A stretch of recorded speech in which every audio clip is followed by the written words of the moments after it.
If you're a fan of the B&H Pro Audio YouTube channel, then you probably will have seen my video covering some techniques that can be used to record acoustic guitar.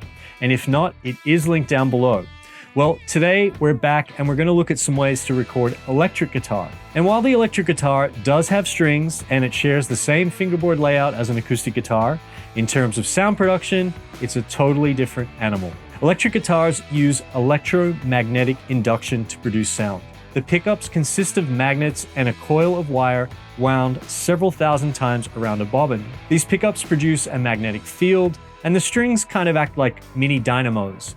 When they're plucked, the strings disturb the magnetic field, which induces voltage in the pickup coils. This signal is very weak, so it needs to be fed into an amplifier, which in turn sends the signal to a speaker where it's converted again to audible sound waves. Now, with that in mind, we're going to be spending our time in this video looking at different options for miking the speaker. The good news is that if you just want to get started recording electric guitar, it doesn't have to be complicated or expensive. Here's a straightforward setup that'll get the job done most of the time. We're going to be using a Shure SM57 and a solid-state Logic SSL2 Mark II interface, just because straightforward and simple. Now, obviously, considering what we know about electric guitars and how they produce sound, it goes without saying that the amplifier and the speaker can have a significant impact on the sound. But today, we're going to start out miking this old Music Man combo that has a single 12-inch speaker in it. Kevin's here today, and he's helping me out in engineering, and to find a suitable spot, he's going to take a flashlight and shine it through the grill cloth so we can see the parts of the speaker. We're looking to see the outline of the dust cap in the center of the speaker, and he's going to place the SM57 up close to the grill where it's straddling where this dust cap meets the cone.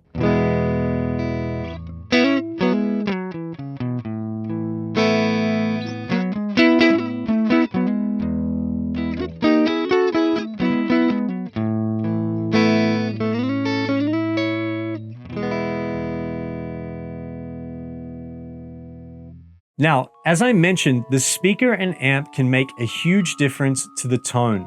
And in the case of this amplifier, I replaced the original speaker with an Alnico speaker, which by nature has a bit of a sweeter top end and an overall smoother sound than a ceramic magnet speaker. If you find that your amp and speaker setup sounds too bright with the mic placed straddling the spot where the dust cap meets the cone, try moving the mic towards the edge of the speaker cone. The further you move away from the center of the speaker, the darker the sound will be. And conversely, if you mic the speaker right in the center, the sound will be very bright. So let's go ahead and take a listen first to the SM57 placed dead center.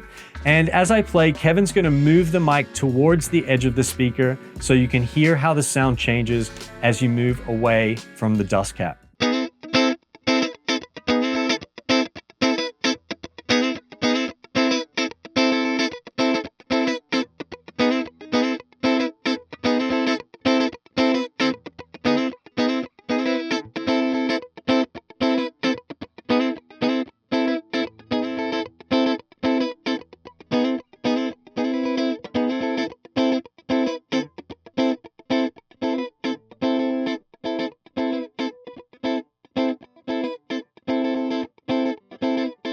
Dynamic moving coil mics, such as the Shure SM57, are a great option for recording electric guitar. I went into a little more detail about the moving coil design in my acoustic guitar recording video, but to recap, here's how they work. Sound waves vibrate a thin diaphragm, which in turn moves a coil of wire that's within the magnetic field of a permanent magnet. This movement generates a small electrical current, which is the audio signal. Now, this design has a higher mass than other microphone designs, meaning that it takes more acoustical energy to move the diaphragm. And this is actually an advantage with electric guitar, which can often be a loud instrument with a lot of sharp transients, especially when played clean and in a percussive manner.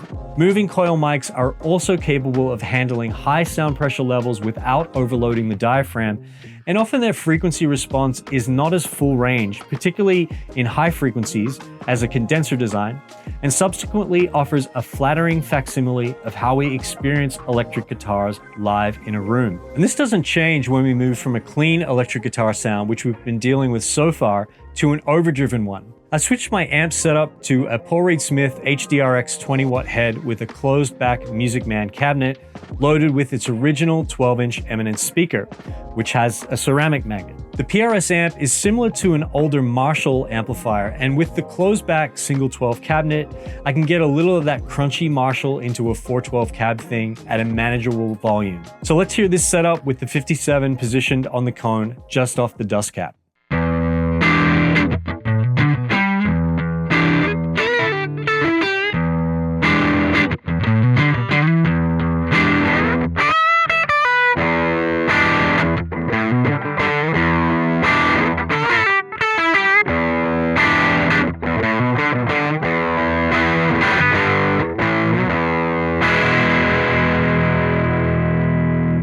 Overdrive by nature adds extra harmonic content, which, depending on the amp and speaker setup, may start to sound a little fizzy or harsh. And just like with our clean example, the sound will get darker as you move the mic towards the edge of the speaker. But another way you can modify the amount of high frequency content that the mic is hearing is to angle it up to 45 degrees. For this next example, Kevin's positioned the 57 placed in the center of the speaker, angled 45 degrees to the right.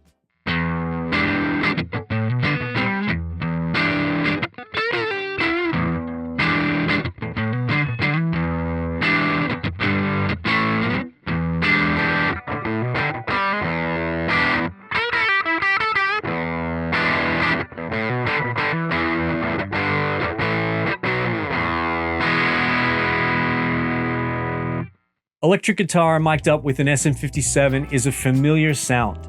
Countless recordings have been made this way because it just works. The 57's roll-off from 200 Hz down allows for close miking while keeping proximity effect and flabby frequencies in check, and a dip between 300 and 500 Hz removes some muddy frequencies. The well-known 57 presence peak highlights the 2 to 6 kHz range for bite and punch, and the high-frequency roll-off that starts in the 8 to 10 kHz range keeps harshness at bay. However, other dynamic mics such as the Sennheiser MD421 or the Electro Voice RE20 offer different flavors.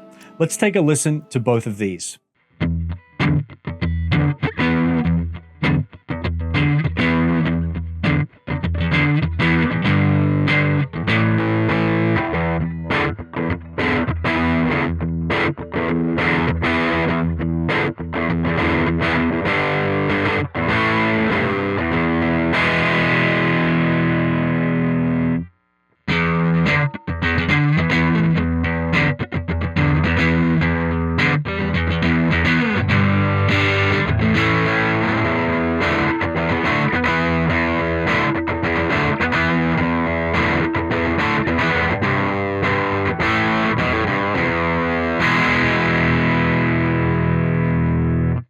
Now, depending on the needs of the track, be it vibe, guitar sound, or ensemble size, sometimes adding a second mic can help fill things out. A common choice, particularly for overdriven or distorted guitar sounds, is a ribbon microphone. Ribbon mics are another type of dynamic microphone that also uses electromagnetic induction to transduce sound.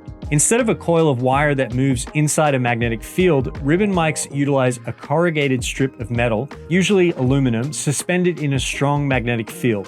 This metal ribbon acts as both the diaphragm and the transducer. It vibrates in response to sound, inducing voltage, which is an electrical representation of the acoustic signal. The ribbon itself is very thin. On some models, it's only 0.6 of a micron thick, making ribbon mics very sensitive, but also somewhat fragile. The induced voltage produced by the ribbon is proportional to the velocity of the ribbon.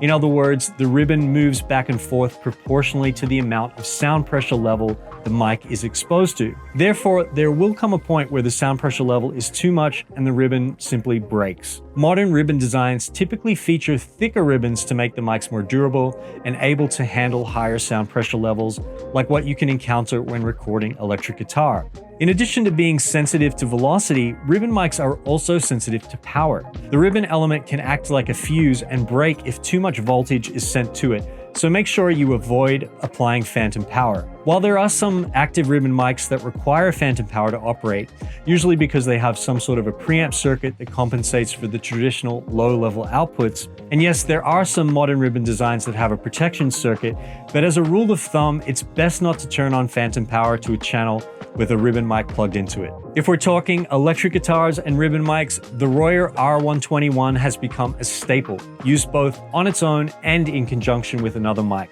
Let's listen first to the R121 in the center of the speaker cone by itself.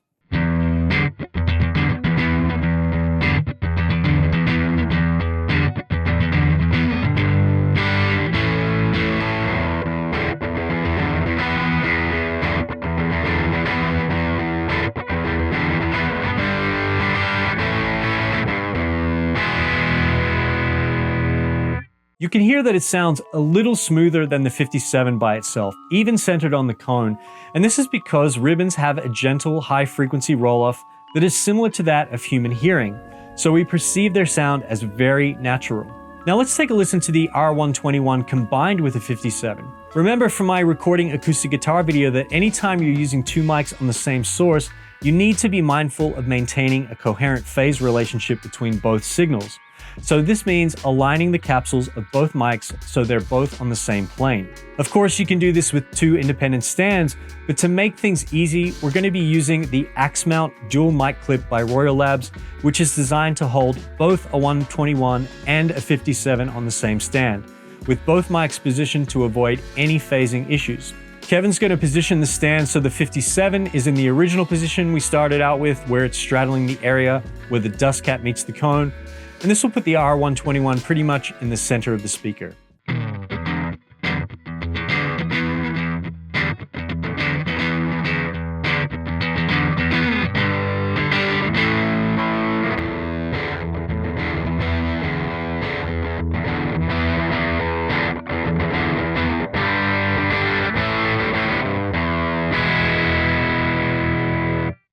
Of course, this setup can be moved around to find a different sound to taste. Remember, all of this is subjective and can and should be changed to best suit the context of what you're recording. One thing to bear in mind with ribbon mics is that most of them feature a bidirectional or figure 8 pickup pattern. This means that they hear sound from the front and the rear of the mic while rejecting sound from the sides. Since they also pick up sound from the rear of the microphone, the output will include some ambient room sound, and of course, this will be more apparent the further the mic is from the speaker. Thank you, inverse distance law. Just keep this in mind if you're looking to record in a room that doesn't sound that great. There are, however, a handful of ribbon mics available that feature a hypercardioid pickup pattern, which offers a more focused pickup from the front of the microphone. One of these is the Biodynamic M160, and it also happens to be a popular choice for electric guitar.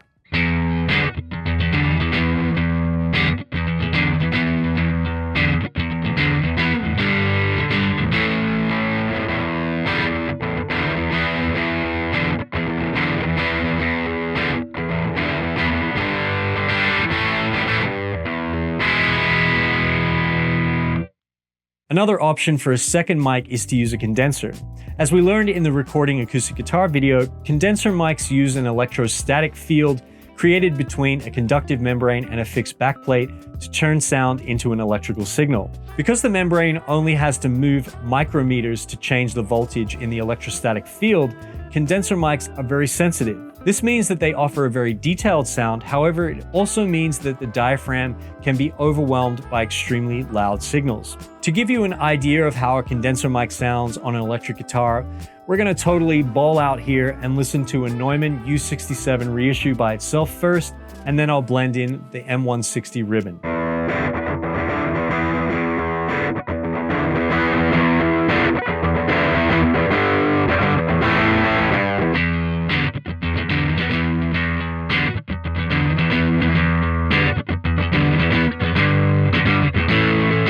Now, the M160 U67 combination is a classic that goes back into the 1960s. And while the U67 is a very spendy mic that for home recording is maybe only in the financial league of blues lawyers, you can get similar results with a different large diaphragm condenser. Some will get you closer than others. The U67 is a tube mic, so a tube large diaphragm condenser will definitely get you in the ballpark, but effect condenser would also get you there. Your mileage may vary with transformerless mics, as those that are on the inexpensive end can tend to sound brighter, which can translate as harsh, particularly on distorted electric guitar. And if you like it loud, let's face it, which guitarist doesn't? Or if you're looking to make the guitar sound less direct, moving the mics back will give more space or air. However, this can be problematic if you're recording in a small room that doesn't sound particularly great, so your mileage may vary. If you do have a good sounding room at your disposal, a big studio technique is to use a close mic, such as some sort of dynamic like a 57 or a ribbon like an M160, and then use a condenser anywhere from 3 to 10 feet back from the amp or speaker cab at approximately ear level. This is really a taste and a vibe thing, because room mics don't always work in a mix depending on the genre of music, and there are a lot of possibilities to explore, like using an omnidirectional mic for the room, or a mic with a figure 8 pattern and positioning it at 90 degrees to the amp so the speaker is in the null point and the mic is focused on picking up the reflected sound. Alternatively, a cardioid room mic can be placed close to the boundary of the room and aimed at the wall, so it picks up the first reflections off the wall, and that can help in a smaller space. But let's go ahead and take a listen to the M160 up close and our U67 set in Omni about 7 feet away from the amp.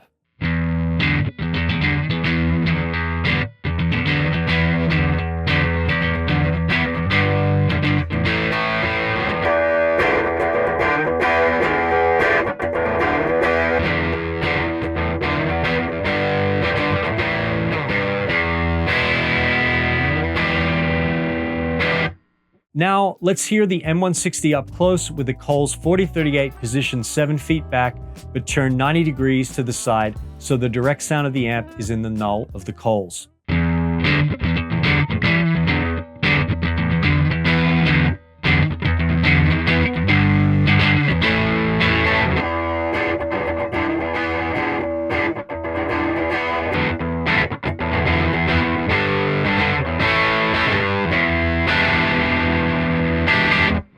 There are so many possibilities just with mic technique alone, but I want to encourage you to experiment. Try to put together the knowledge you have to come up with a way to create your sound. For instance, if your guitar and amp sound too bright with a condenser, then try a dynamic or a ribbon to smooth it out and darken the sound. Likewise, if you're using a cardioid mic and the low end sounds too big, try moving the mic back from the speaker a few inches to lessen the proximity effect. I know we've covered a lot in this video, but in some ways we've only just scratched the surface of recording electric guitar. But I hope at least you got a handle on the basics and you're feeling interested in learning more. Let me know in the comments if you are. Until next time, this has been Andrew from the B&H Pro Audio YouTube channel, reminding you to always remember audio.